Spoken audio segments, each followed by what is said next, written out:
जैसे कि मेरा नाम यहाँ पे लिखा है उसामा सलीम साइकोलॉजिस्ट हूँ मैं इस टाइम पे यूके में।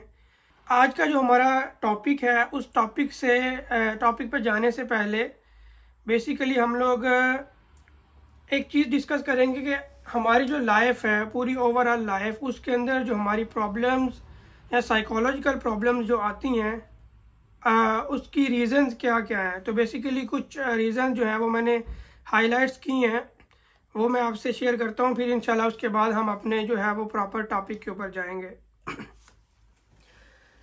रीज़न ऑफ साइकोलॉजिकल प्रॉब्लम्स में सबसे जो पहली रीज़न है जिससे हमारे जहनी मसाइल जो है वो जन्म लेते हैं वह no ambitions, wastage of time और पर्पसलेस लाइफ।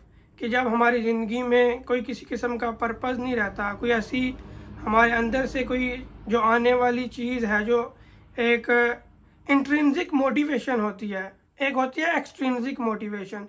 एक्सट्रिंसिक मोटिवेशन ये होती है कि सोसाइटी हमें करने के लिए कुछ टास्क देती है, कुछ रिस्पॉन्सिबिलिटीज देती है। कुछ हमें ना जरा मेरी तरह के अनपढ़ भी कुछ इस्लामी भाई मौजूद हैं, तो जरा वो इंग्लिश के साथ साथ जरा लाइट सी उर्दू भी जरा चलती रहेगी तो पाकिस्तान से भी कुछ सूबाई सतह के जिम्मेदार मौजूद हैं, पढ़े लिखे भी हैं, जरा इंग्लिश जरा कम कम जानने वाले भी। मैं इंशाल्लाह हर चीज़ को उर्दू में ही ट्रांसलेट करूँगा। बेसिकली ये तो एक दिखाने के लिए प्रेजेंटेशन है, लेकिन बाद में इंशाल्लाह उर्दू में ही एक्सप्लेन करूँगा सारी वजाहत उसकी। बेसिकली जो कुछ रीज़न हैं जो हमारी लाइफ के अंदर मेन जो है बीमारियां, जो जहनी बीमारियां हैं उसका जो है उसकी वजह बनती हैं। एक ऐसी चीज़ जो हम दो किस्म की हमारी लाइफ के अंदर मोटिवेशन होती हैं, जो कुछ काम करने को हम लोग इस मतलब दुनिया में जब आते हैं, हमारे कुछ भी करने के दो पर्पस होते हैं। दो मकसद होते हैं। एक मकसद तो ये होता है कि हमारी कुछ रिस्पॉन्सिबिलिटीज़ होती हैं जो एक्सटर्नल, जो हमारे इन्वायरमेंट में हमारे रिलेटिव्स हैं, हमारे बीवी बच्चे हैं, हमारी फैमिली है, या हमारे जो सराउंडिंग है, उनकी वजह से हम कुछ काम करते हैं। और दूसरी चीज़ होती है हमारे इंट्रिंसिक मोटिवेशन। इंट्रिंसिक मोटिवेशन क्या होती है?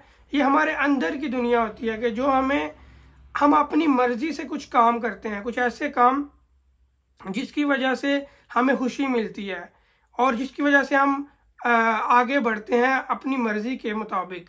तो ये दो किस्म की मोटिवेशन होती हैं जिसकी वजह से हम दुनिया में कोई भी काम जो है वो करते हैं या परफॉर्मेंस जो है वो परफॉर्म करते हैं। तो बेसिकली जिन लोगों की ज़िंदगी में कोई एम्बिशन, कोई मकसद, कोई गोल, कोई टारगेट, कोई इस तरह की कोई भी चीज़ नहीं होती, वो बंदा जो है साइकोलॉजिकल प्रॉब्लम में आने का ज़्यादा चांसेस होते हैं। उस बंदे को जहनी बीमारियां लगने के ज़्यादा चांसेस होते हैं।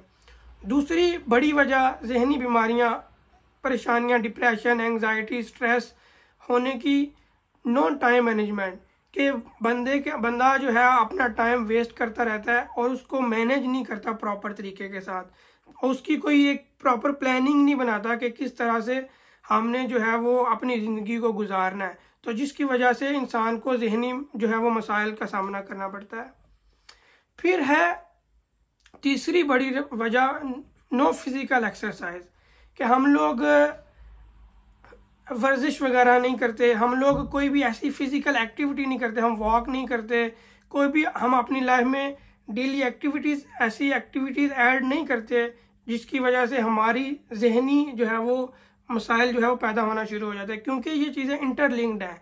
फिज़िकल जो बीमारियां हैं ये मेंटल बीमारियों के साथ एक दूसरे के साथ कनेक्ट हैं। अगर किसी इंसान को अल्लाह माफ़ी करे कि कैंसर है, तो वो बेड पे पड़ा या जब उसके बाल झड़ना शुरू हो जाते हैं, उसको पता है कि कैंसर है, फिज़िकल बीमारी है, तो ऑटोमेटिकली उसको जहनी तौर पे भी बीमारियां शुरू हो जाएंगी। डिप्रेशन, कोई काम करने को दिल नहीं करेगा, उसको लगेगा कि मैं जल्दी मर जाऊंगा।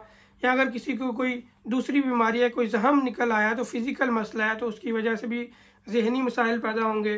तो इसी तरह जब हम लोग फिज़िकल एक्सरसाइज नहीं करते, हम ऑफिस में बैठ के सारा दिन कंप्यूटर पे काम करते रहते हैं या मोबाइल का ज़्यादा इस्तेमाल करते हैं, इन चीज़ों की वजह से भी हमारी जो फिज़िकल एक्टिविटीज़ हैं जब कम हो जाती हैं, इसकी वजह से भी जो है जहनी मसाइल पैदा होते हैं। फिर उसके बाद है जो सबसे मेन रीज़न पाई गई इस टाइम के ऊपर साइकोलॉजिकल प्रॉब्लम्स के लिए, वो है फाइनेंशियल इश्यूज़।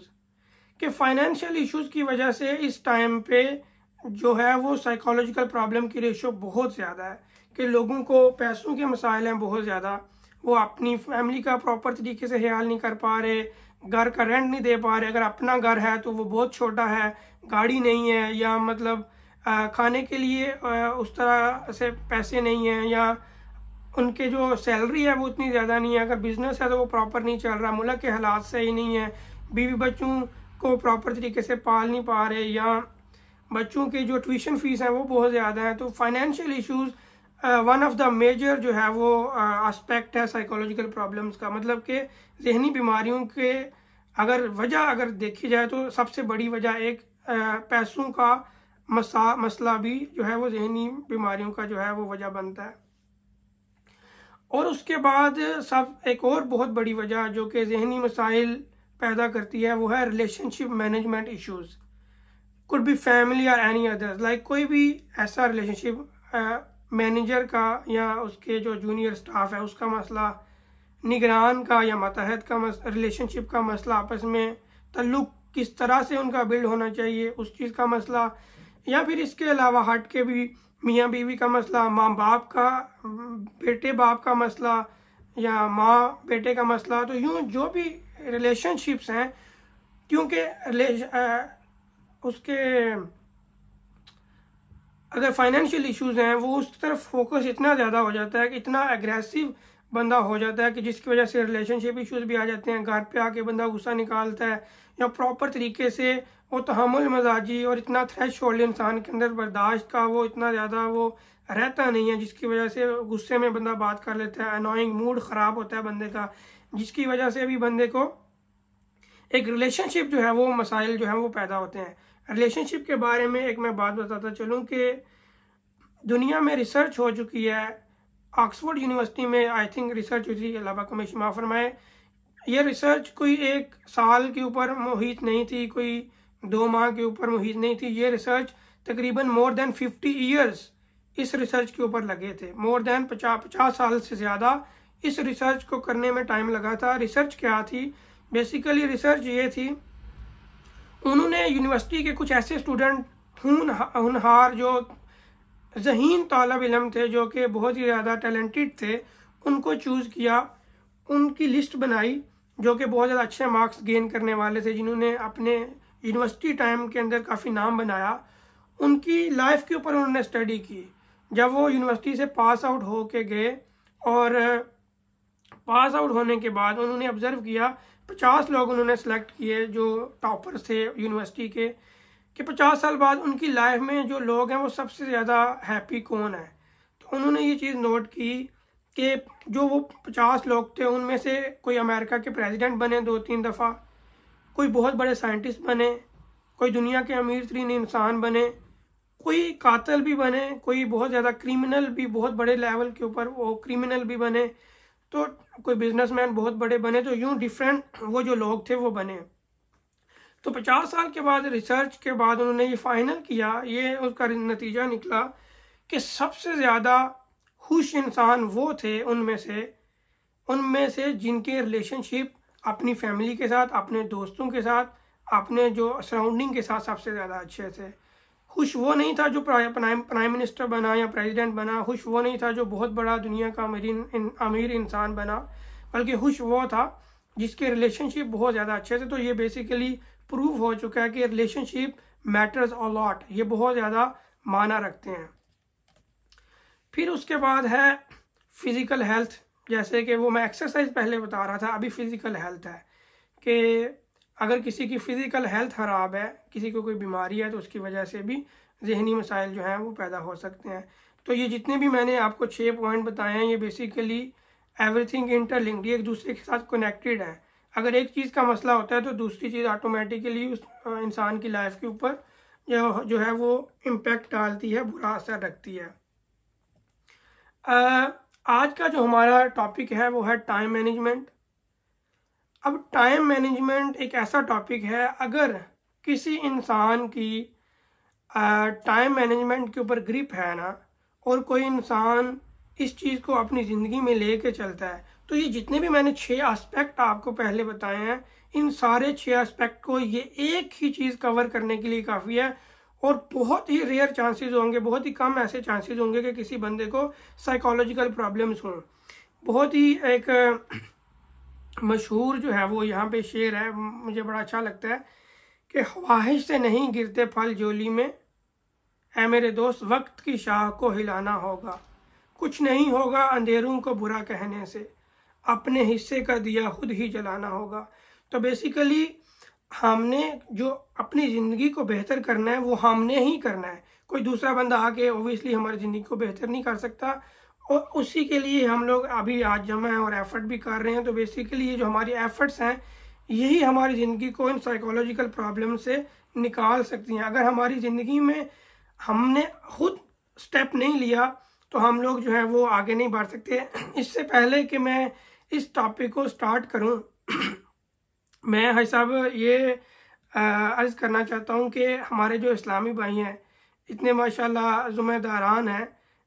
मैं इनसे ओबियसली कुछ इस्लामी भाई ऐसे भी होंगे जो ऑलरेडी इन चीज़ों के ऊपर काम करते होंगे। तो मैं जानना चाहूँगा कि हमारे इस्लामी भाइयों में कौन कौन सा इस्लामी भाई ऐसा है जो ऑलरेडी इन चीज़ों के ऊपर जो है वो टाइम मैनेजमेंट के ऊपर जो है वो काम कर रहे हैं, या कुछ जो कर रहे हैं अगर कोई अपना एक्सपीरियंस शेयर करना चाहें। अगर नहीं भी बताना चाहें तो मैं ये कोई कंपलसरी कोई किसी के कोई ऐसा ये दीनी मसला तो है नहीं कि अगर कोई नहीं करता होगा तो उसको गुनाह होगा और सबके सामने बताएगा तो उसको शर्मिंदगी होगी, ऐसा कुछ नहीं है। बेसिकली मैं आपसे ये जानना चाह रहा हूँ कि अगर कोई बंदा इन चीज़ों, हाई साहब का जदवल तो मैंने देखा हुआ है, हाई जफूर साहब को भी मैंने देखा हुआ है, उनका टाइम मैनेजमेंट तो खैर ये तो कलाम नहीं है, लेकिन हमारे जो इस्लामी भाई मौजूद हैं उनका मैं बस देखना चाहता हूँ कि कौन से इस्लामी भाई टाइम मैनेजमेंट के ऊपर काम कर रहे हैं, जदवल जिनके हैं, और उनको कितने बेनिफिट्स हुए हैं। फिर इंशाल्लाह हम इसके बाद नेक्स्ट आगे इसको कंटिन्यू करते हैं। जी भाई, डॉक्टर उसामा का बहुत अहम तरीन टाइम ये सवाल है, मुझे तो इन्होंने निकाल दिया, हाजी आफूर को भी निकाल दिया। अब ये जो इस टाइम मेरे साथ मदनी काफले में जिन्हें 15-15 साल 20-20 साल हो गए दावत इस्लामी के माहौल में, जिन्होंने बचपन से आंख खोली है, और इस टाइम जो निगरानी मजलिस मौजूद है मेरे सूबाई सतह के मुस्लिम फ्यूनरल डिपार्टमेंट पाकिस्तान के जो जिम्मेदार मौजूद हैं, डॉक्टर उसामा ने सवाल भाई हमें तो निकाल दिया, कर आपसे दिया। जी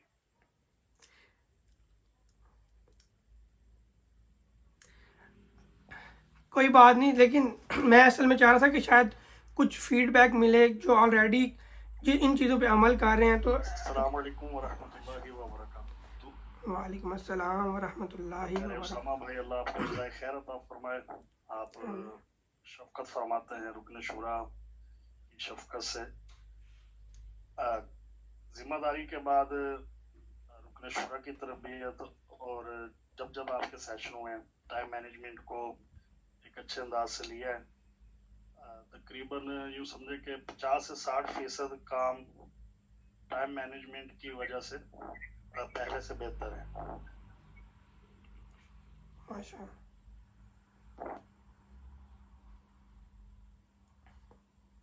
भाई साहब आपका माइक बंद है।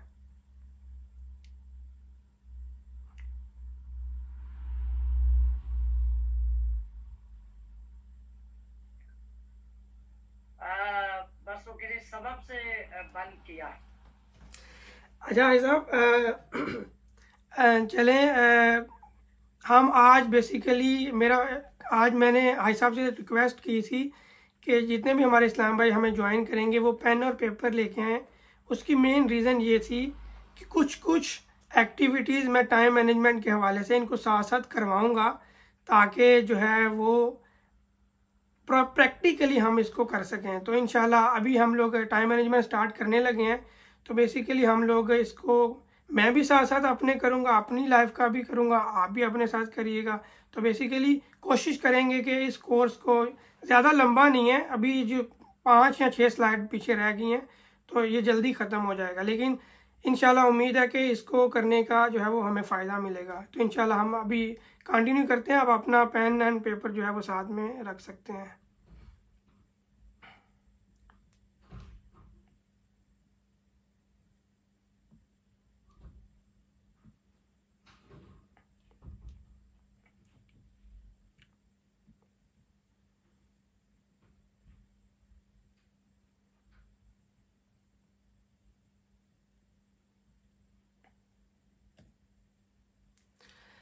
हाँ जी, तो सबसे पहला जो हमारा टाइम मैनेजमेंट के अंदर जो चीज़ आती है वो है प्लान योर लाइफ।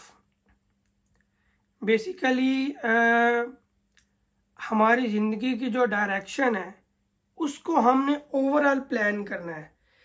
ये बहुत ही एक मेजर एस्पेक्ट है कि आप अपने आप को हम इस दुनिया से जाने लगें तो जाने से पहले हम अपने आप को कहाँ पे देखना चाहते हैं। तो बेसिकली हम लोग आज प्लान करेंगे कि हमारी लाइफ पूरी का मकसद क्या है। ये हर एस्पेक्ट से है, ये एक एस्पेक्ट नहीं है। Religion is one of the major aspect, but इससे हट के भी देखिए हमारी ज़िंदगी में और भी चीज़ें हैं। जैसे कि मैंने अर्ज़ की कि फाइनेंशियल इश्यूज़ भी हैं। आपने अपने फाइनेंशियल इश्यूज़ को कितना प्लान किया है, कहाँ तक आप अपने आप को देखते हैं कि कितनी अर्निंग करेंगे अपने बच्चों के मामलात के हवाले से। तो बेसिकली मैं कुछ चीज़ें लिखता हूँ और इंशाल्लाह मैं अर्ज़ करता हूँ आप सबसे कि आप भी जो है वो अपनी लाइफ को कहाँ पे देखना चाहते हैं। आप जब इस दुनिया से जा रहे हों तो आप क्या देखना चाहते हैं अपनी लाइफ में कि ये चीज़ें मैं एटलीस्ट अचीव कर चुका हूँ, तो वो आप जो है लिख सकते हैं। मुझे बताने की ज़रूरत नहीं है, ये बेसिकली इसीलिए मैंने अर्ज़ की थी पेन और पेपर के हवाले से कि आप लिखें इस चीज़ को, ताकि बाद में पता नहीं कोई इंसान टाइम वो एक सुस्ती और वो काहली आ जाती है। तो मैं चाह रहा था कि साथ साथ इसको किया जाए, तो प्लीज़ इसको अगर आप करें साथ तो बेहतर रहेगा। जज़ाकल्लाह। हसन भाई ने लब्बाइक का जो है वो फरमाया, माशाल्लाह क्या बात है।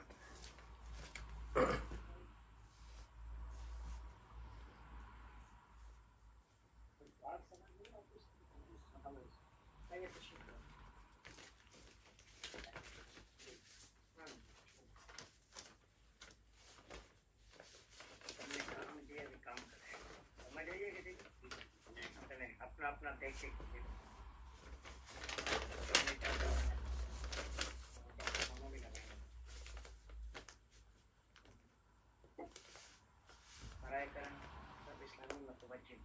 भाई कराए आप इसी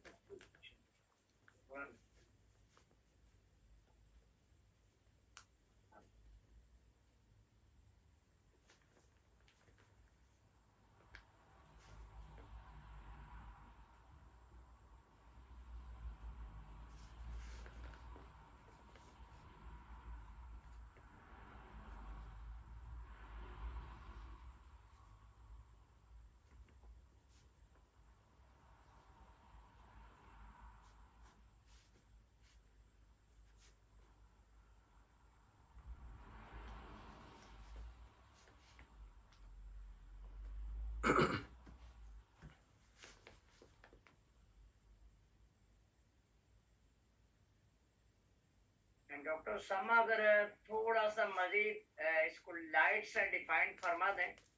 जी मैं साहब, मुझे यूँ हम महसूस हो रहा है कि शायद सबको ये वाली बात हो सकता है, थोड़ा सा समझने में थोड़ी सी डिफिकल्टी सी है, थोड़ी सी मुश्किल सी है कि जो आप काम इस टाइम बाय रिटर्न आप अपने लिए भी कर रहे हैं और बॉस अपने लिए कर रहे हैं, थोड़ा सा और इसको आसान अंदाज से जरा डिफाइन कर दें कि हमने क्या क्या चीजें। मैं ऐसा अर्ज करता हूँ जी, मिसाल के तौर पे कोई पैसे का इशू का जिक्र किया आपने, तो इस हवाले से मैं करना चाह रहा हूँ जो बाय रिटर्न करना है। जी लब्बाई ऐसा अभी हमने लिखने हैं मेन बड़े गोल। हमने छोटी चीज़ों के आगे अभी जो टाइम मैनेजमेंट के अंदर आगे चीज़ें जाएंगी वो मैं अर्ज करूँगा। मिसाल के तौर पे कोई बंदा ये भी लिख सकता है कि मैं अभी जहाँ पे हूँ, मैंने अब क्या करना है, मैंने अपनी डॉक्टरी जो है वो कंप्लीट करनी है, मैं डॉक्टर बनूंगा। ये मेरा एक लाइफ का मेजर गोल है। उसके बाद क्या है, उसके बाद मैं ये करना चाहता हूँ कि मैं जब डॉक्टर मुकम्मल बन जाऊँगा, उसके बाद मैं दरस निज़ामी करना चाहता हूँ, मैं आलिम दीन भी बनना चाहता हूँ। फिर वो ये भी लिख सकते हैं कि जी उसके बाद मैं अच्छी जॉब करूँगा, ठीक है, किसी फॉरेन कंट्री में जाके जॉब करने के बाद मिसाल के तौर पर कोई कहता है कि मैं यूके में जो है वो जॉब करता हूँ, वो इतनी अर्निंग कमा ले कि 5 साल में यहाँ की नेशनैलिटी वगैरह मिल जाएगी, अर्निंग हो जाएगी। फिर उसके बाद शादी के मामलात भी करेगा, वो अपनी शादी करेगा। शादी करने के बाद अब क्या करना है, अब वो ये भी कह सकता है कि मैं किसी, क्योंकि यहाँ पे माहौल सही नहीं है, अगर कल को बेटियाँ पैदा हो जाती हैं यहाँ पे, तो इतना ओपन माहौल है कि बच्चियों की परवरिश के हवाले से बहुत आजमाइश है। तो उसके लिए अगर मिसाल के तौर पर कोई यूके है तो वो पाकिस्तान में तो जाएगा तो वहाँ पे इतनी अर्निंग नहीं होगी, तो वो शायद यूएई में चला जाए। यूएई में क्योंकि इनसाइड कुछ भी है, लेकिन ओवरऑल बाहर तो इस्लामिक माहौल ही है, पर्दे का तो एहतमाम थोड़ा बहुत तो होता ही है वहाँ पे, और अर्निंग भी उस हवाले से बहुत ज़्यादा है। तो 5 साल यहाँ पे रुक के, 5 साल यूएई में रुक के 10 साल हो जाएंगे। 10 साल के बाद जो है वो पाकिस्तान में हॉस्पिटल बनाएंगे। हॉस्पिटल बनाने के बाद जब सारी चीज़ें, बहनों के भाइयों के सबके घर बन गया, शादियाँ हो गई, उसके बाद अपनी लाइफ को दीन के लिए वक्फ कर देंगे, अल्लाह के रास्ते में निकल जाएंगे। अल्लाह के रास्ते में मदनी काफ़िले करते हुए, या यूं जो है जब अपनी जो जिम्मेदारियां हैं जो हमारे ऊपर अल्लाह ताला ने डाली हैं वो पूरी करने के बाद हम अपनी अपनी लाइफ को वक्फ कर देंगे, और वक्फ करते करते दुनिया से चले जाएंगे। तो बेसिकली ये है एक बिग प्लान।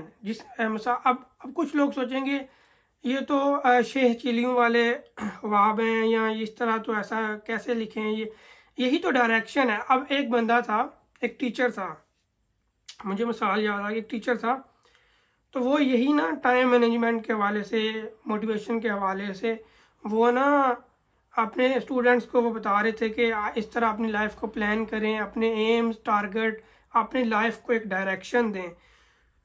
तो एक स्टूडेंट ने पूछा उनसे कि सर आपकी डायरेक्शन क्या है, आप तो यहाँ पे टीचर हैं, आप क्या बनना चाहते हैं, आपकी लाइफ एंड तक आप अपने आप को कहाँ पे देखते हैं। तो उन्होंने कहा कि मैं अमेरिका का जो है वो प्रेसिडेंट बनूंगा। और बाद में दुनिया ने देखा उनको कि वो बंदा अमेरिका का 2 दफ़ा प्रेसिडेंट बना, उसका नाम बराक ओबामा था, वो पहले एक स्कूल में टीचर था। तो बेसिकली हमने जब तक वो गोल सेट करना ही नहीं है, हमारे जहन, अब भाई साहब अगर सोचते ही ना कि वो अफ्रीका आएंगे या कभी ऐसा प्लान ही ना बनता तो वो कैसे आते।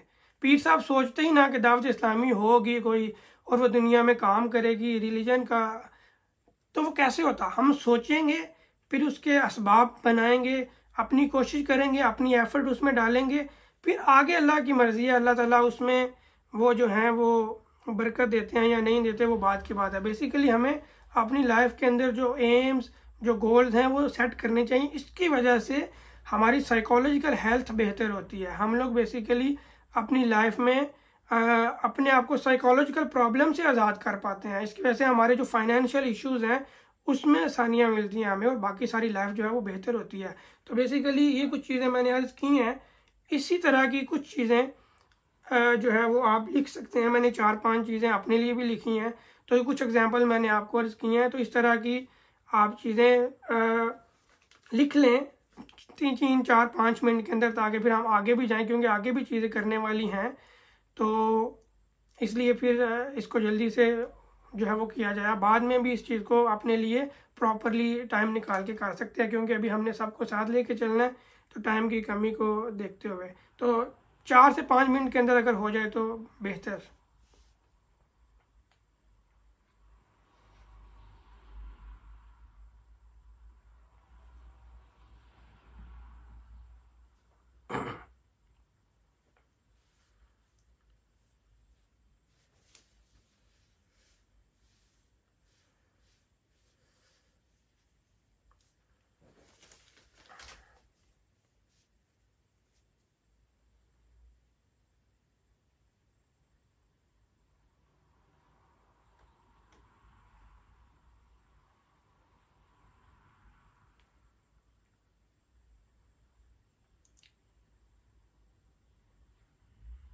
जब अगर हो जाए हिसाब तो मुझे ओके का इशारा प्लीज़ कर दीजिएगा, फिर मैं आगे चलूँगा।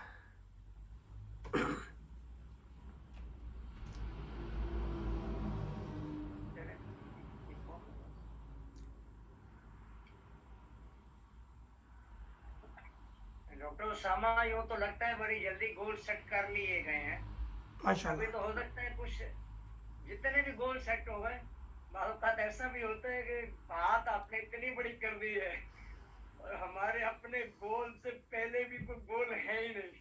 मैं इनको माइक म्यूट करके कर रहा था कि हमारे गोल सेट ये हैं कि हर नमाज के बाद दुआ से पहले व्हाट्सएप देखना है, फेसबुक पे जाना है। राह मजाक कर रहा था, न करेंगे, क्योंकि आपने इरशाद फरमाया कि गोल सेट ना भी बताए जाए तो जी, ये ज़रूरी नहीं है बेसिकली भाई साहब, ये मकसद तो हमारा ये है ना कि साइकोलॉजिकल प्रॉब्लम से निकला जाए। बेसिकली जो मेरी एक्सपर्टीज़ है वो मैं कर रहा हूँ। अभी जो कोई करे या ना करे या जैसे भी है वो तो फिर आप अपनी अपनी। डॉक्टर साहब कर रहे हैं, लेकिन वही बात मैं करना चाह रहा हूँ, कभी ऐसा काम किया नहीं। आपने डायरी हाथ में पकड़ा दी हमारा है, और माशाल्लाह बड़े बड़े 15-15 20-20 साल वाले जो मेरे साथ बैठे हुए, इनके हाथ में तो मैं डायरियां देख रहा हूँ। माशाल्लाह। अब गोल सेट करना, बचपन में तो था डॉक्टर बनेंगे, इंजीनियर बनेंगे, लेकिन वो गोल के मुताबिक प्लानिंग ना की। तो चले कुछ ना कुछ तो इंशाल्लाह मेरा हुस्ने ज़ान है, इस्माइल भाई ने लिखा होगा 2 4 5 पॉइंट, ये अल्हम्दुलिल्लाह प्लस है, अल्हम्दुलिल्लाह माशाल्लाह। और भाई साहब मैं असल में जो आज करवा रहा हूँ ना टाइम मैनेजमेंट, ये जो असल में अभी कर लेना, मैं इनको ये आगे बताने लगा हूँ कि इनको अचीव कैसे करना है। बेसिकली होता क्या है कि हम लोग लिख तो लेते हैं, अब मसला ये है कि उसको अचीव करने के लिए भी तो प्लान चाहिए ना, कैसे करेंगे, तो वो आगे बता रहा हूँ। इसलिए मैं चाह रहा था कि साथ इनको लेके वहां तक जाऊं, तो इसलिए मैं लिखवा रहा था। अगर लिख लेंगे तो बेहतर है, नहीं भी तो चलते हैं इंशाल्लाह। कामयाबी बड़े हैं माशाल्लाह। चले हाई साहब, फिर नेक्स्ट करते हैं इंशाल्लाह भाई। जी।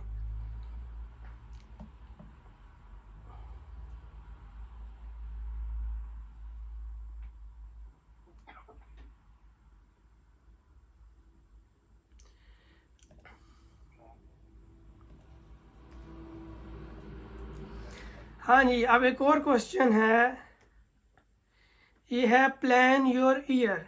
हमारे इस्लामी भाई हैं यहाँ पे माशाल्लाह, 2023 को हमने अब प्लान करना है। जिन्होंने किया हुआ है मरहबा माशाल्लाह, जिन्होंने नहीं किया वो हम आज मिल के कर लेते हैं एक साथ।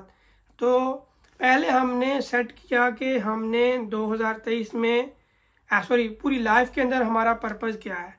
अब जो हमने पर्पज़ लिखे, हम उन पर्पज़ को अगर हमने अचीव करना है तो उसके लिए क्या ऐसा हम 2023 में करें, क्या करना चाहिए जिसकी वजह से हमारे वो जो पर्पज़ हैं वो अचीव हो सकें। तो 2023 की प्लानिंग जो है वो मोटी मोटी कर लेते हैं। बेसिकली 5 मिनट के अंदर हम इंशाल्लाह इसको करेंगे, लेकिन ये चीज़ें आप लिख लें, क्योंकि ये चीज़ें आसान नहीं होती हैं। पूरी लाइफ को प्लान करना या पूरे ईयर को प्लान करना टाइम लगता है, लेकिन आप बाद में इसके ऊपर अपने टाइम के अकॉर्डिंग आराम से बैठ के भी इस पर आप कर सकते हैं। तो मैं कुछ गुजारिशात करता हूं कि फ़र्ज़ करें एग्जांपल के तौर पर हम 2023 को कैसे प्लान कर सकते हैं। कुछ चीज़ें जो है वो मेन मैं अर्ज़ करता हूं। आप अपने, हर इंसान की इंडिविजुअल लाइफ वो डिफरेंट है।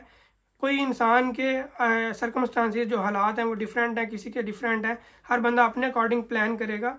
तो यूँ कर सकते हैं हम प्लान 2023 को। मैं इंशाल्लाह अर्ज़ करता हूँ अपने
अच्छा भाई साहब, मैं अभी इसको करते हुए आगे चलता हूँ। मिसाल के तौर पर मैंने ये चीज़ें कुछ लिखी हैं। कोई लिखता है कि मैंने इस 2023 में जो है वो कार लेनी है, फिर मैंने जो है वो अपने घर का जो है वो कुछ करना है। कुछ वो कहता है कि जी मैं, अगर कोई बंदा यूके में है, वो कहता है मैंने अपनी कंट्री में जाना है, टिकट के पैसे लगेंगे, गाड़ी के पैसे, गाड़ी लेनी है उसके पैसे लगेंगे, फिर मैंने घर बनाना है उसके पैसे लगेंगे, अगर कोई शादी वगैरह किसी की है तो वहाँ पे पैसे लगेंगे, फिर जो टिकट्स लेनी है उसके पैसे लगेंगे। कोई ये नियत करता है कि इस साल मैं इंशाल्लाह उम्रा करूँगा, तो उसकी भी नियत होती है, वो उसकी भी चीज़ें वो प्लान करता है। तो यूँ आपने हर चीज़ की लिस्ट बनानी है इस साल की, और ये खर्चे लिख लेने हैं। मिसाल के तौर पर आपने लिखा जी आपका जो है वो इस साल में जो एक्सपेंस आने वाला है, ये सारी चीज़ें मिला के मेरा एक्सपेंस आने वाला है तकरीबन 1 करोड़ एक्सपेंस आने वाला है। मिसाल के तौर पर मैं मिसाल दे रहा हूँ कि वो कहते हैं कि 1 करोड़ जो है वो हमारा इस साल का एक्सपेंस है। अब नेक्स्ट ये चीज़ें जब आपने 2023 को प्लान कर लिया कि मैंने ये चीज़ें लेनी है, ये चीज़ें करनी है, इस साल के अंदर मेरे ये टारगेट हैं जिसको मैंने अचीव करना है। अब इसके बाद यार सारे एक्सपेंस लिख लिए और रिटर्न करने हैं कि लिखने हैं कि इतने एग्जैक्ट या जो है वो एस्टिमेटेड वैल्यूज़ जो हैं वो इतनी हो सकती हैं इस साल की, जो मेरे एक्सपेंस इतने हो सकते हैं। ये सब कर लिया, 2023 प्लान हो गया, चीज़ें सारी प्लान होगी। अब नेक्स्ट चलते हैं। नेक्स्ट है प्लान योर मंथ।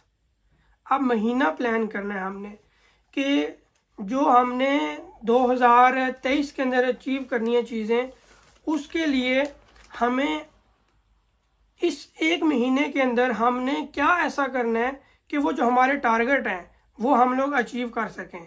तो अब हम लोग अपना जो है वो महीना प्लान करेंगे उसके अकॉर्डिंग जिसके लिए हमने जो है वो प्लान किया हुआ है 2023 के लिए।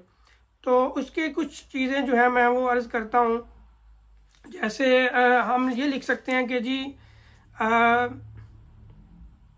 मिसाल के तौर पर मैं 1 महीने के, मिसाल के तौर पर कहता हूँ कि कोई बंदा जो है वो कहता है मैं 1 महीने के जो है वो 5 लाख रुपए कमाता हूँ या 6 लाख रुपए कमाता हूँ या 10 लाख रुपए कमाता हूँ, वॉट एवर जितनी भी अमाउंट है।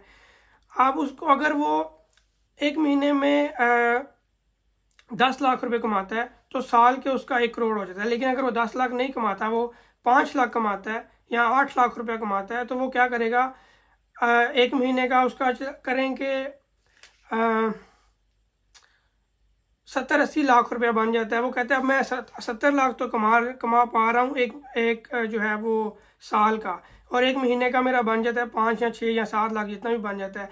अब मैंने ये जो ऊपर के जो पैसे हैं जो मैंने अचीव करने हैं, जो कि मेरे कम पड़ रहे हैं पूरी साल की प्लानिंग को पूरा करने के लिए, जो मैंने अपना टारगेट सेट किया हुआ है कि 2023 के अंदर मैंने गाड़ी भी लेनी है, मैंने उम्रा भी करना है, मैंने घर भी बनाना है, मैंने ये सारी चीज़ करनी है। अगर इसका एस्टिमेटेड वैल्यू 1 करोड़ आ रही है, तो अब मेरी जो सैलरी है वो तो सैलरी इतनी ज़्यादा है ही नहीं कि मैं अपनी सारी चीज़ें उस इनकम के अंदर रहते हुए वो कर सकूं। तो किस तरह से हम लोग ये प्लान करें कि अगर हम अपनी सैलरी को किस तरह से ज़्यादा करें कि जिसकी वजह से हम अपने जो फाइनेंशियल इश्यूज़ हैं उनको कंट्रोल कर सकें या उनको बढ़ा सकें।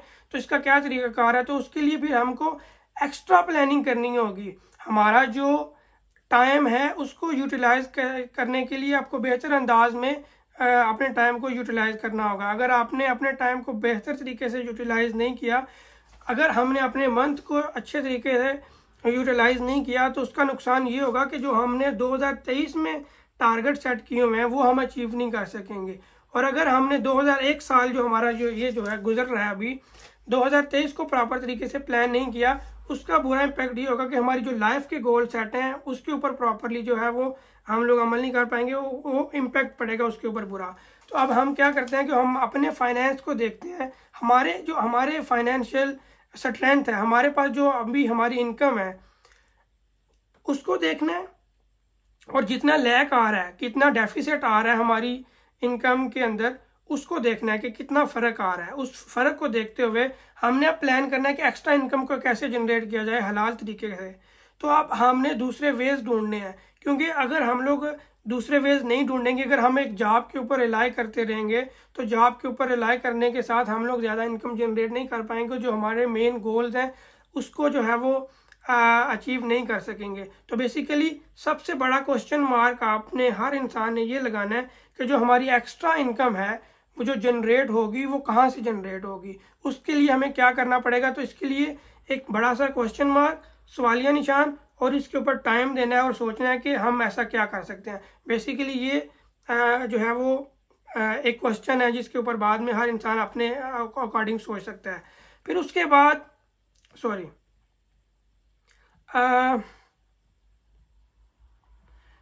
उसके बाद है प्लान योर डे। अब हमने अपना दिन प्लान करना है।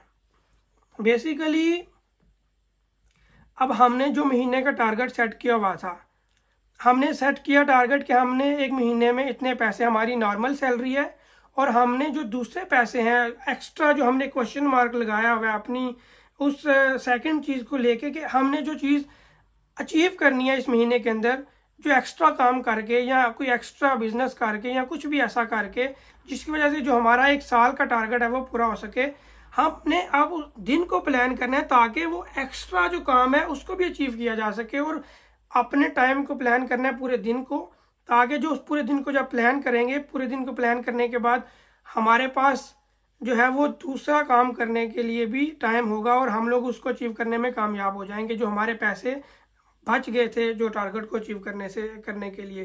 तो इसलिए फिर हमको क्या करना पड़ेगा, बेसिकली प्लान करना है पूरे दिन को। दिन को कैसे प्लान करना है उसके हवाले से मैं मोटी मोटी जो गुजारिशात है वो मैं कर देता हूँ। बेसिकली आपने दिन को प्लान करना है। आप सोचें, पहले तो जो महीने वाला प्लान है उसमें आपने ये सोचना है कि आप महीने में कितने दिन काम करते हैं।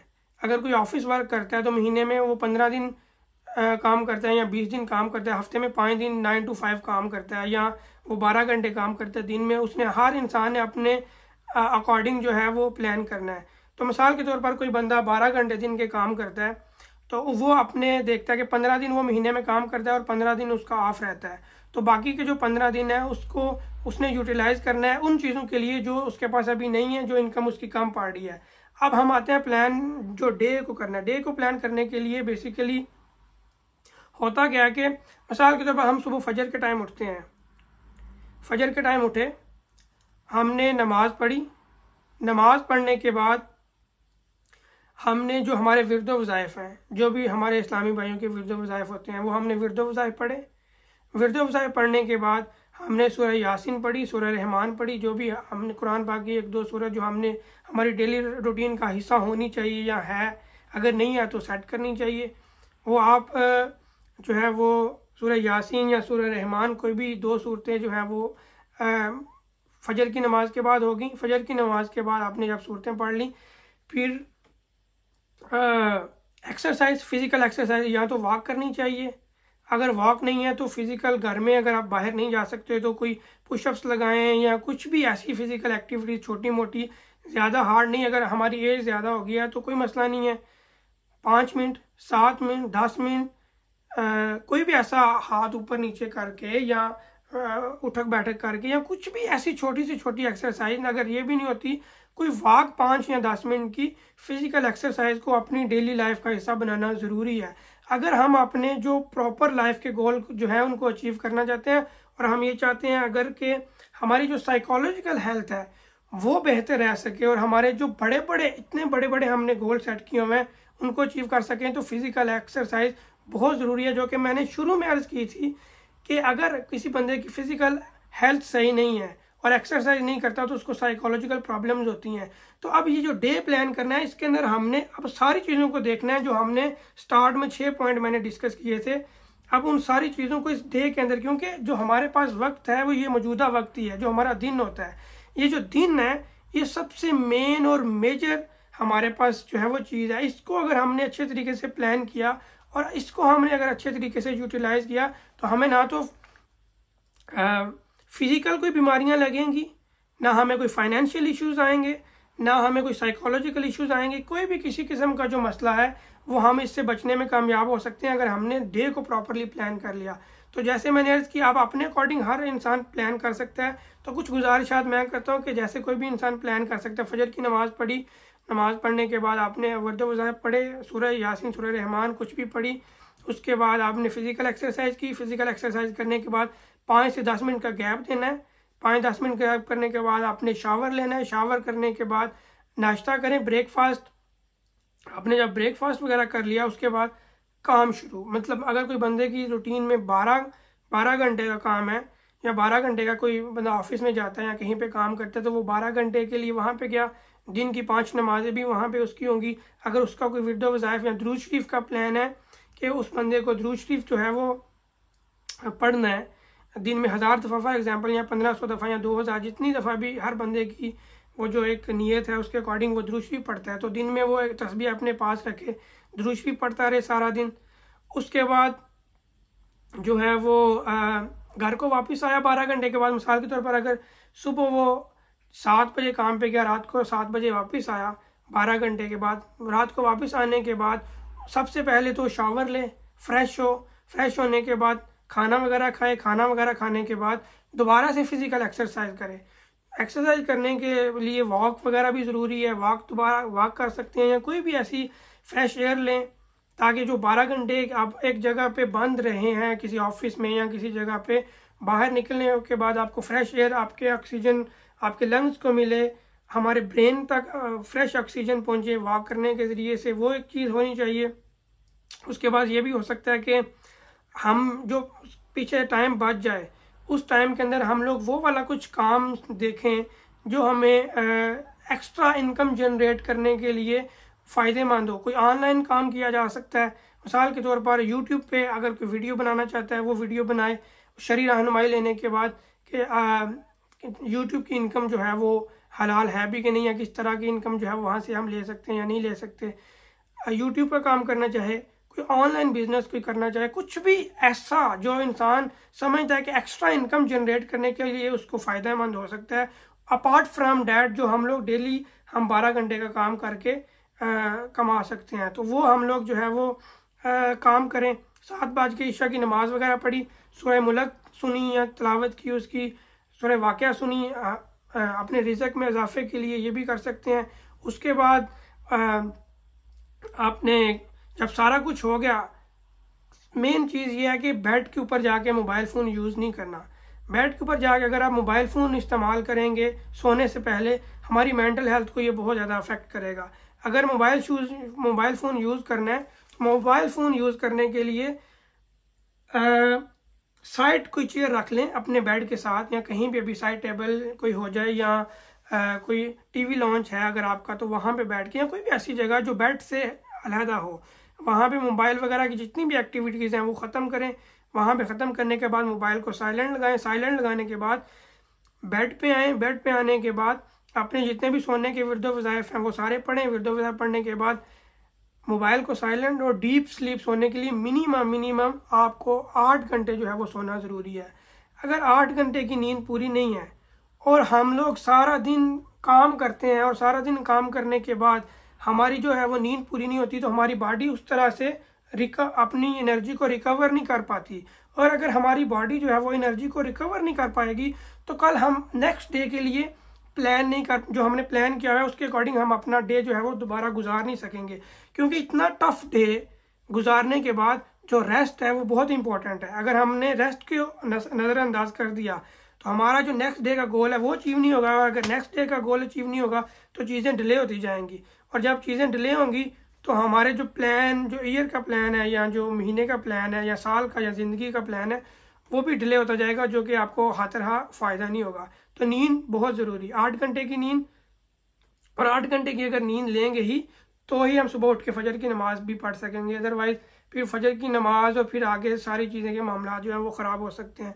तो यूँ 8 घंटे की नींद बहुत ज़्यादा इंपॉर्टेंट है। बेसिकली ये एक तरीकाकार है जिसको आप अपनी डेली लाओ। ये बहुत टफ जदवल है, ये इतना आसान नहीं है। कहने को तो 12 घंटे शिफ्ट, फिर एक्सरसाइज, फिर एक्स्ट्रा वर्क जो आपने अपनी रूटीन से हट के एक्स्ट्रा इनकम जनरेट करने के लिए करना है, वो उसके ऊपर एफर्ट्स, ये सूरत पढ़ना, इतनी चीज़ें ओवरलैप हो जाएंगी।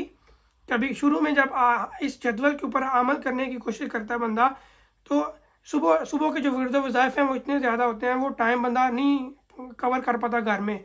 अगर आप गाड़ी में हो, रास्ते में हो, वो वहाँ पे आपको करना पड़ सकते हैं शायद, और आप काम पे जाने तक आप अपने मुकम्मल करें।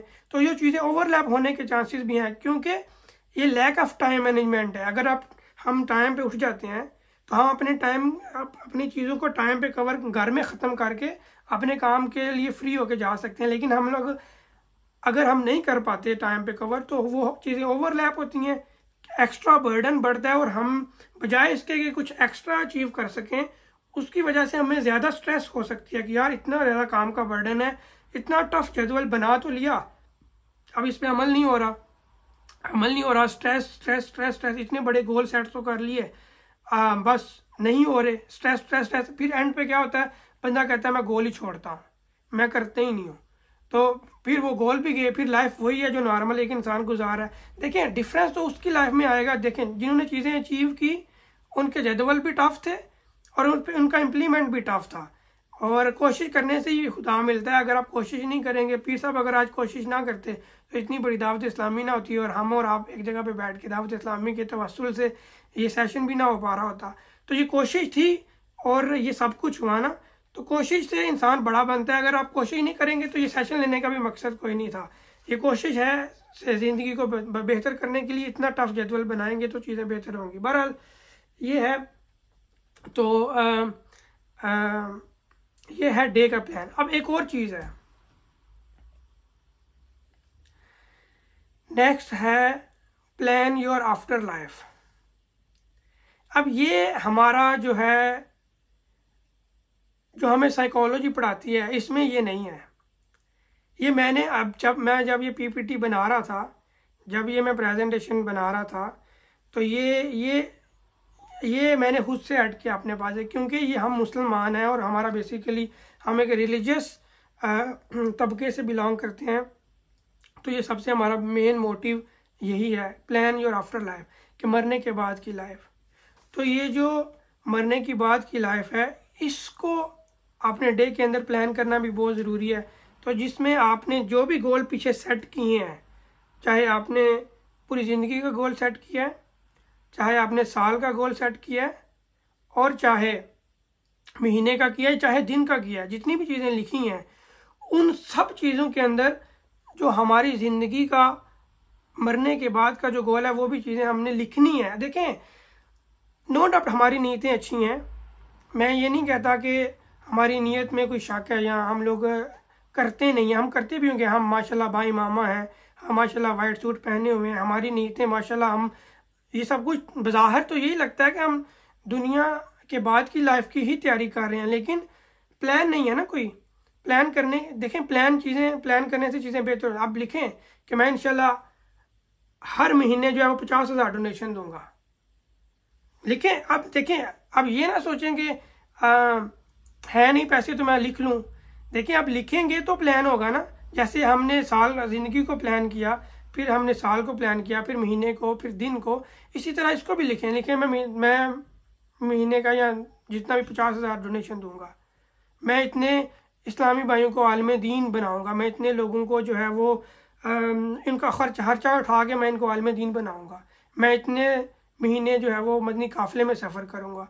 तो यूँ अपनी ज़िंदगी में जो आफ्टर लाइफ जो हमें चीज़ें फ़ायदा दे सकती हैं, कुछ ऐसे सदका जारिया वाले काम जो आप हमारी ज़िंदगी, आने वाली ज़िंदगी में रह सकते हैं, हम मरने के बाद भी, वो लिखें। लिखने के बाद उसके लिए एफर्ट करें और उन चीज़ों को कर दें। करने के बाद, क्योंकि अगर लिखेंगे नहीं ना तो वो एक चीज़ उस तरह से अचीव शायद हो या ना हो, वल्लाहु आलम। लेकिन हमारी साइकोलॉजी, ये जो हमने पढ़ा है, उसमें यही होता है कि जो चीज़ लिखी जाती है उसका फ़ायदा ज़्यादा होता है कंपैरेटिवली जो जहन में हो। तो बेसिकली ये है। और कुछ बेनिफिट्स हैं, ये गुड, मैं अभी जल्दी से ख़त्म करूँगा। जो हमारा लिखने वाला काम था ये ख़त्म हो गया। मैं क्वेश्चन आंसर पे जाने से पहले 2 स्लाइड्स हैं, ये जल्दी से कवर कर देता हूँ, फिर हम लास्ट पे जाते हैं। Benefits of good time management. हमारी ज़िंदगी में अगर टाइम मैनेजमेंट है तो उसके फ़ायदे क्या क्या हमें हासिल हो सकते हैं। बेसिकली अगर हमने टाइम मैनेजमेंट के ऊपर प्रॉपरली काम कर लिया, जो चीज़ें मैंने अर्ज़ की हैं इसके ऊपर हम लोग अगर प्रॉपर तरीके से अमल करने में कामयाब हो जाते हैं, हमारी लाइफ में से स्ट्रेस कम हो जाएगी। हमारी लाइफ में सबसे जो मेजर इम्पैक्ट पड़ेगा, स्ट्रेस कम हो जाएगी। बेटर वर्क लाइफ बैलेंस, काम और जो हमारी ज़िंदगी है, घरेलू ज़िंदगी है, इसमें बहुत अच्छा बैलेंस हो जाएगा। हमारी ज़िंदगी में एक वर्क लाइफ जो है ना, ये दोनों चीज़ें बैलेंस हो जाएंगी और हाँ, दोनों चीज़ों में इम्प्रूवमेंट आएगी और हम लोग दोनों चीज़ों को बेहतर अंदाज में करने में कामयाब हो जाएंगे। फिर है मोर टाइम फ्रीडम। हमारे पास एक्स्ट्रा कुछ टाइम बच जाएगा अगर हमारे पास टाइम मैनेजमेंट है और हमने प्रॉपर तरीके से अपनी हर चीज़ को प्लान किया है, तो हमारे पास कुछ एक्स्ट्रा टाइम बच जाएगा। हम उस एक्स्ट्रा टाइम को यूटिलाइज करते हुए कुछ भी अपनी ज़िंदगी में कुछ अचीव करना चाहें तो वो कर सकते हैं। इसके बाद आप जब हमने चीज़ें की हुई हैं प्लान, तो इसकी वजह से फ़ायदा ये होता है कि हमारा फोकस रहता है कि मैंने ये चीज़ें लिखी हुई हैं, मेरे ये प्लान हैं, मेरे गोल्स हैं, अब मैंने ये करने हैं। अगर मैं नहीं करूँगा तो मेरे लिए मसाइल है, मैं अपनी चीज़ों को अचीव नहीं कर पाता। तो इंसान का बार बार फोकस अपनी उन चीज़ों पे जाता है जो इंसान ने करनी है, तो उसका फोकस इंक्रीज होता है। आजकल जो बहुत बड़ा मसला हमारे पास जो पेशेंट आते हैं वो जो करते हैं कि हमारा फोकस नहीं है, हमारा स्टडी पे फोकस नहीं हो पाता, हमारा काम पे फोकस नहीं हो पाता, हमारी तवज्जो नहीं हो पाती। अगर टाइम मैनेजमेंट है तो हमारा फोकस भी इंक्रीज हो जाएगा। हाई लेवल ऑफ प्रोडक्टिविटी, जितने भी काम हमारे हैं ना, हमारी प्रोडक्टिविटी लेवल बहुत बढ़ जाएगा। हमने अगर चीज़ें प्लान की हुई हैं, लिखी हुई हैं, इतने ज़्यादा हम काम करने में कामयाब हो जाते हैं कि अगर कोई दूसरा बंदा सुन ले कि 1 महीने में या 1 साल में मैंने इतनी ज़्यादा चीज़ें अचीव कर ली हैं, वो हैरान हो जाएगा। क्योंकि ये मैं आपको पर्सनल अपनी बात बता रहा हूँ। अगर चीज़ें प्लान की हो, ऐसा मैं आपको ये जेन्युइनली अर्ज कर रहा हूँ कि मैंने ये चीज़ें ट्राई की, अनबिलीवेबल रिजल्ट्स मिलते हैं। ऐसे रिजल्ट्स मिलते हैं कि दूसरा बंदा ये कहता है तुमने ये कैसे कर लिया, मतलब 1 साल में ये चीज़ें अचीव करना पॉसिबल ही नहीं है, तुम कैसे कर ली।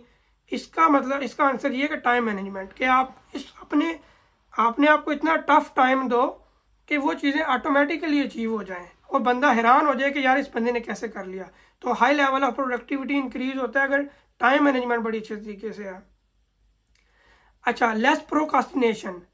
लेस प्रोकास्टिनेशन का मतलब ये है कि चीज़ें डिले नहीं होती, ताख़ीर का शिकार नहीं होती। अगर हम लोगों ने टाइम मैनेजमेंट की हुई है और हम आदी हो गए अपने टाइम के ऊपर वो काम करने के, तो जो चीज़ें हमें आजकल तो सबसे मेन मसला आता है ना, लेट हो गया यार ये चीज़ ना लेट हो गई, डिले हो गया। ये नहीं होगा।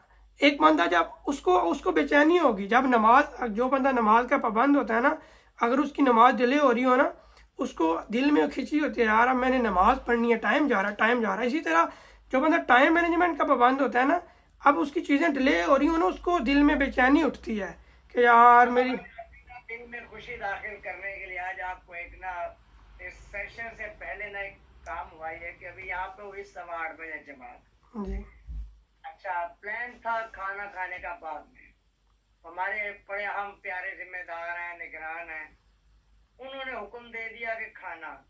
प्यारे उसामा भाई 8:30 हो गए, ना दस्तरखान लगा हुआ ना कुछ था, खाना आ चुका।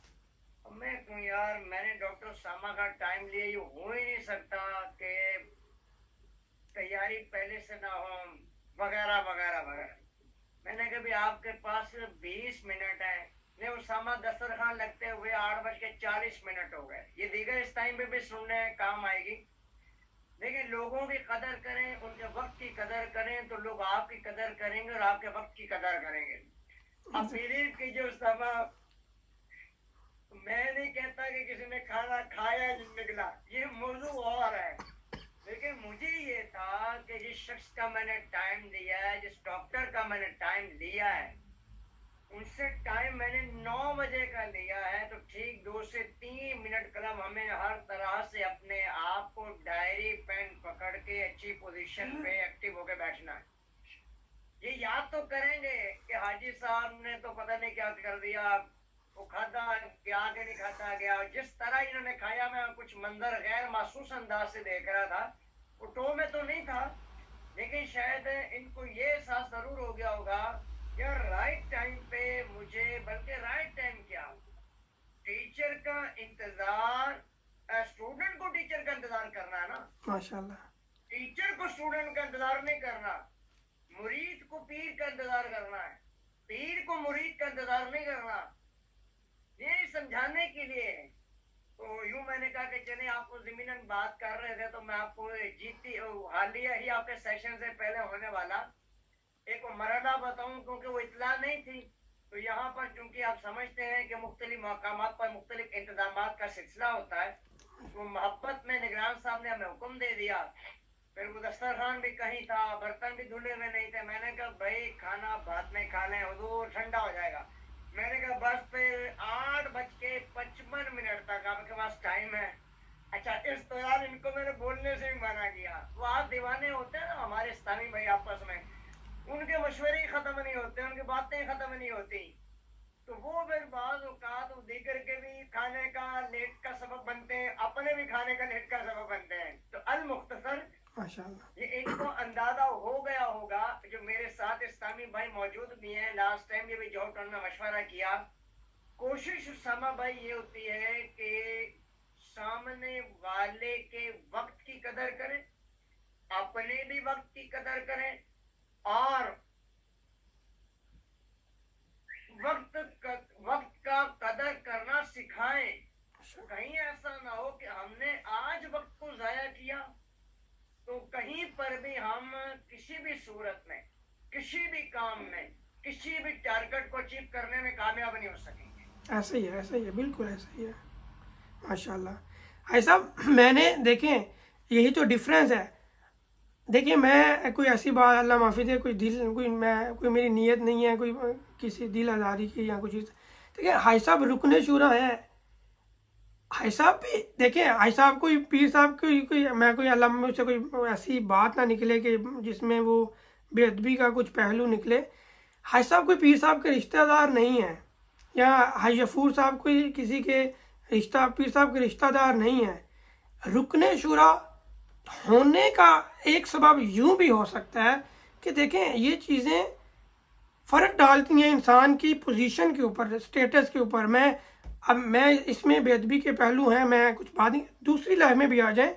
जिन लोगों ने अपना टाइम ज़ाया किया होता है वो डॉक्टर नहीं बन पाते, फेल हो जाते हैं, बाद में तरसते रहते हैं। या वो जिन लोगों ने टाइम ज़ाया किया होता है वो बिजनेसमैन अच्छे नहीं बन पाते, बाद में फिर शिकायतें। तो यूँ फिर चीज़ें ना, things are simple and easier. जब आपने चीज़ें प्लान की हुई हैं, आसान है भाई, ये इस टाइम पे ये करना है, बात ख़त्म। चीज़ें आसान है, कोई ज़्यादा मसला ही नहीं है, रोलों में बंदा पड़ता ही नहीं है। लेस डिस्ट्रैक्शन है, कोई ज़्यादा डिस्ट्रैक्शन वगैरह नहीं होती है। बंदा जो है वो अपने चीज़ों पे फोकस रहता है, उसको पता है भाई इस टाइम पे मैंने ये करना है। आगे पीछे की चीज़ों का उसको पता ही नहीं है, जो होता रहे। मेरे तो ये एम्स है, मेरी ज़िंदगी का ये गोल है, मेरे साल का ये गोल है, मैंने तो भाई ये अचीव करना है। आगे पीछे जाऊँगा तो टाइम ज़ाया होगा, डिस्ट्रैक्ट नहीं होगा। बंदा कहता है भाई मेरा यही है तो मैंने यही करना है। तो चीज़ें आसान हो जाती हैं और डिस्ट्रैक्शन कम होती है। Increase energy and motivation. जब हम टाइम पे चीज़ों के करने के पाबंद हो जाते हैं और हमारे लिए चीज़ें आसान होना शुरू हो जाती हैं तो एक मोटिवेशन मिलता है। जब चीज़ें अचीव हो जाती हैं ना तो अचीवमेंट के साथ साथ हिम्मत बढ़ती है, एनर्जी बढ़ती है, हौसला बढ़ता है। बंदा कहता है यार ये तो कमाल हो गया, मैंने इतने कम टाइम में मैंने इतनी चीज़ें अचीव कर ली, अब मैं मज़ीद और अपने आप को इस चीज़ के ऊपर डालूंगा और अपने आप को और टफ टाइम दूंगा, मैं अपने जदवल को और मजबूत करूंगा। तो यूं बंदे के अंदर मजबूती आती है, प्रोडक्टिविटी लेवल और मोटिवेशन, एनर्जी बढ़ती है। फिर एंड पे है टाइम टू थिंक। लास्ट न बट नॉट लीस्ट, ये आखिरी पॉइंट के इंसान को सोचने का टाइम मिलता है। जब इंसान के पास फ्री टाइम होता है तो सोचता है कि वो अपनी लाइफ को क्या बेहतर गुजार रहा है, कैसी ज़िंदगी गुजार रहा है, क्या जो उसने प्लान किया हुआ है वो ठीक भी किया हुआ है कि नहीं किया हुआ, मैं इतना सख्त तो जदवल गुजार रहा हूँ, क्या मुझे इसका ज़िंदगी में भी हाली फ़ायदा होगा या आखिरत में भी फ़ायदा होगा, क्या जो मेरे बिलीव्स हैं, रिलीजियस बिलीव्स हैं, क्या इसके अकॉर्डिंग मेरा पर्पज़ हैं भी कि नहीं है। तो इंसान को सोचने का, और जो मैं अपनी चीज़ें अचीव कर रहा हूँ क्या ये हराम तरीके से तो नहीं कर रहा, मैं बच्चों का जो पेड़ पाल रहा हूँ, तो यूँ सोचने का इंसान को टाइम मिलता है।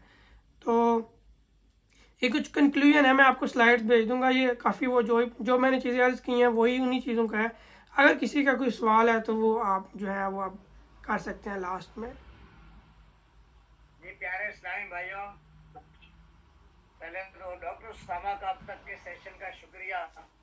अब जो डॉक्टर उसामा से कुछ सवाल करना चाहें, मेरे यहाँ पे भी इस टाइम मेरे 3 जिम्मेदारान बिलखसूस मौजूद हैं। हमारे ममासा के निगरान भी हैं, मदनी भी हैं, एक और भी हमारे मदनी मौजूद हैं जो पाकिस्तान से तशरीफ लेकर आए हैं अपने घर वालों के साथ जामिया मदीना गर्ल्स के लिए। हमारे मदनी काफिला जिम्मेदार भी हैं और दीगर मेरे लाहौर के मदनी काफिले के शुरका भी हैं, और इस टाइम जूम पर भी मेरे जिम्मेदारान मौजूद हैं।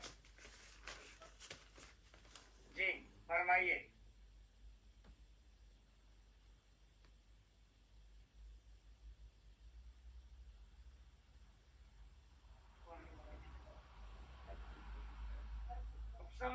डॉक्टर साहब मेरे दिन में सवाल आ रहा है। जी लबैक। पैसा बढ़ा है, किराया दुकानों से आ रहा है, जायदाद अब्बा जान की तरफ से बड़ी मिली हुई है। अब क्या गोल सेट करने हैं? आला औलाद के लिए भी इतना पैसा है, अपने पास भी गाड़ी है, और बड़े बूढ़े कह गए कि नस्लें भी खाती रह जाएंगी। बिस्तर पर गए तो हाथ में मोबाइल है, सोशल मीडिया है, यूट्यूब वगैरह वगैरह वगैरह, यूं दिन गुजर जाता है। इसमें क्या गोल सेट करेंगे? इतना कुछ तो पैसा है, इतना कुछ बनाया हुआ है। अच्छा, मैं दावत इस्लामी के माहौल से वाबस्ता भी हूँ, कोई ना कोई जिम्मेदारी भी है, बयान भी कर लेता हूँ, दर्ज भी कर लेता हूँ। क्या करें आप इस पे? अपने आप से ये सवाल करें कि आप खुश हो अपनी इस लाइफ से?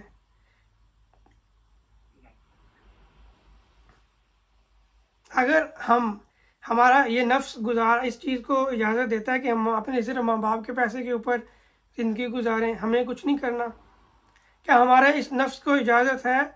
हमें अगर तो हमारा नफ्स इस चीज़ पे मुतमिन है तो फिर ठीक है, सारे पैसे अल्लाह की राह में दें, दोबारा से कमाना शुरू करें जितने माँ बाप ने दिए हुए हैं।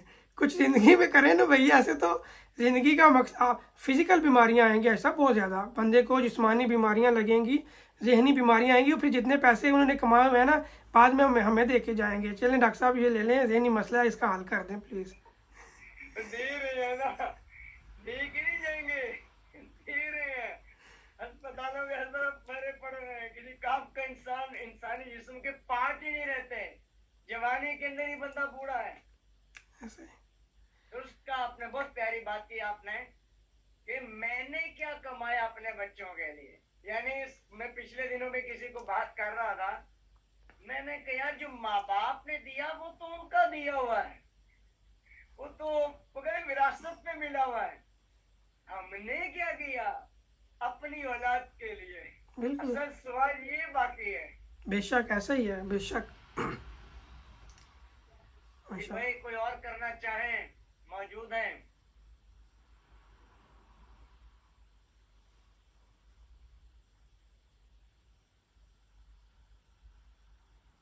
खामोशी छाई हुई है क्या भाई? अब चाय वगैरह का एहतमाम तो ये आपके सेशन के बाद ही होगा। अगर कोई बंदा वक्त भी देता है, टाइम भी पूरा देता है, स्ट्रगल भी करता है, फिर भी वो अपना टारगेट अचीव नहीं कर पाता, तो क्या करें? वो ये ना मैं आपको एक दिखाता हूँ, ये बहुत बहुत ही कमाल का क्वेश्चन, बल्कि ये मैंने बताना था। अच्छा किया आपने ये क्वेश्चन कर लिया, ये मैंने लिखा हुआ था। माशाल्लाह, क्या बात, आपने याद दहानी करवा दिया, क्या बात है। ये भी डॉक्टर है माशाल्लाह, याद दहानी डॉक्टर को करवा दी है। क्या बात, क्या बात है। यार साहब ये देखें, ये मैंने इम्पोर्टेंट का लिख के ना, इम्पोर्टेंट ये मैंने लिख के इम्पोर्टेंट नोट एंड पे हाने में रखा हुआ था कि ये लास्ट पे बताऊंगा।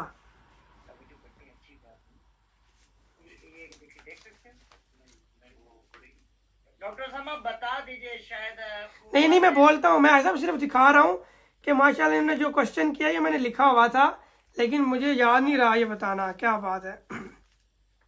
माशाल्लाह। अगर फर्ज करें चीज़ें अचीव नहीं होती हैं, अगर फर्ज करें चीज़ें अचीव नहीं होती, try your best but don't expect anything. कुछ भी आप देखें, अगर आप कोई काम कर रहे हैं ना, ओबियसली हम जब कोई हार्ड वर्क करते हैं, किसी एम को, किसी मकसद को अपने जहन में रखते हुए ही टारगेट को सेट करते हैं कि ये चीज़ हमें अचीव हो जाए। लेकिन आपको मैं एक ज़िंदगी में साइकोलॉजिकल प्रॉब्लम से बचने के लिए ये अर्ज़ करता हूँ कि जब इंसान अपनी एक्सपेक्टेशंस लेवल को ज़ीरो कर लेता है, इसका ग्राफ ज़ीरो कर लेता है और अपने हार्डवर्क और अपनी प्लानिंग के ऊपर, जो टाइम मैनेजमेंट के ऊपर 100% एफर्ट करता है, तो पहली बात तो ये है कि अगर 100% वो अचीव ना भी कर पाए अपने गोल को, पर ये हो नहीं सकता कि वो 60, 50, 80% तक ना जाए। वो कुछ ना कुछ ज़रूर अचीव करेगा। ये नहीं हो सकता कि वो बिल्कुल ज़ीरो पे रुका रहे। कुछ ना कुछ, अगर कुछ भी नहीं मिलेगा ना तो लेसन मिलेगा, सबक मिलेगा। फिर नेक्स्ट टाइम वो जब अपनी ज़िंदगी में दोबारा किसी चीज़ को प्लान करेगा तो उस सबक से सीख के अपने आप को आगे बढ़ा सकता है। नहीं, एक्सपेक्टेशंस ऑलवेज हर्ट। हमने जब किसी चीज़ के ऊपर ज़्यादा तवक्कुआत कर लेते हैं, तवक्को सिर्फ अल्लाह की ज़ात